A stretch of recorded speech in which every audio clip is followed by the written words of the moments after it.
ایک دفعہ کا ذکر ہے کہ ایک بطخ دریا کے کنارے رہتی تھی کیونکہ اس کا نر مر چکا تھا۔ وہ بیچاری ہمیشہ بیمار رہتی تھی۔ ایک دن اس کی طبیعت زیادہ خراب ہو گئی تو وہ ڈاکٹر کے پاس گئی۔ ڈاکٹر نے اسے بتایا کہ تمہاری بیماری ایسی ہے کہ تم جلد مر جاؤ گی۔ اسے یہ سن کر صدمہ ہوا کیونکہ اس کے پاس ایک انڈا تھا۔ اسے ڈر لگا کہ اگر میں مر گئی تو اس انڈے کا کیا ہوگا، جس کے خول سے جلد ہی بچہ نکلنے والا تھا، اور پھر اس بچے کو کون سنبھالے گا۔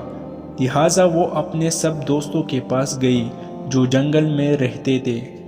اس نے اپنے دوستوں کو اپنی ساری کہانی سنائی، لیکن انہوں نے مدد کرنے سے انکار کر دیا۔ بیچاری بطخ نے اس کی کافی منتیں کی کہ خدا کے لیے تم لوگ مرنے کے بعد میرے بچے کو اپنا سایہ دینا، لیکن کسی نے اس کی بات نہ مانی۔ بیچاری بطخ بھی کیا کرتی؟ اس کے ذہن میں خیال آیا کہ کیوں نہ میں اپنے بھائی مرغے کے پاس جاؤں، وہ ضرور میری مدد کرے گا۔ لہٰذا وہ مرغے کے پاس گئی اور اسے سارا قصہ سنایا کہ آپ میرے بچے کے ماموں جیسے ہو، پلیز آپ ہی میرے بچے کو اپنا سایہ دینا۔ مرغا بولا، میں تمہارے بچے کو رکھ لیتا، لیکن میری بیگم مرغی یہ بات نہیں مانے گی، لہٰذا مجھے بہت افسوس سے کہنا پڑ رہا ہے کہ میں یہ کام نہیں کر سکتا، لہٰذا تم مجھے معاف کر دینا۔ بطخ ادھر سے مایوس ہو کر اپنے گھر واپس آ گئی اور سوچنا شروع کر دیا کہ اب کیا کیا جائے۔ اچانک اس کے ذہن میں ایک ترکیب آئی اور اس نے موقع ڈھونڈ کر یہ کام انجام دے دیا اور خود جا کر ایک درخت کے کنارے بیٹھ گئی۔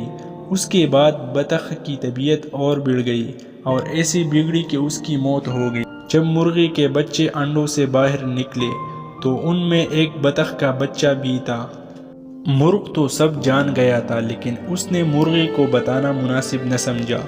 مرغی نے کافی شور شرابہ کیا اور بولی، میرے بچوں کے ساتھ بطخ کا بچہ نہیں رہے گا۔ مرغ نے اسے کافی سمجھایا، لیکن مرغی نے اس کا کہنا نہیں مانا۔ مرغی نے اپنے بچوں کو منع کر دیا کہ بطخ کے بچے سے کسی کو بات نہیں کرنی ہے۔ سب نے مرغی کی بات مان لی، لیکن دو چوزوں نے اپنی ماں کی بات نہ مانی، اور وہ جو خود کھاتے تھے اپنے ساتھ اس بطخ کے بچے کو بھی کھلاتے تھے۔ مرغی کو بطخ کے بچے سے سخت نفرت تھی، وہ اسے دیکھنا بھی پسند نہیں کرتی تھی۔ ایک دن مرغی کے ذہن میں خیال آیا کہ ہم سب مل کر دریا کے کنارے سیر کو جائیں گے، ہم سب واپس آ جائیں گے اور بطخ کے بچے کو وہی چھوڑ آئیں گے، اس طرح سے جان چھوٹ جائے گی۔ وہ لوگ سیر کو نکلے۔ وہاں پہنچتے ہی ایک چوزا دریا کے کنارے چلا گیا اور ڈوبنے لگا۔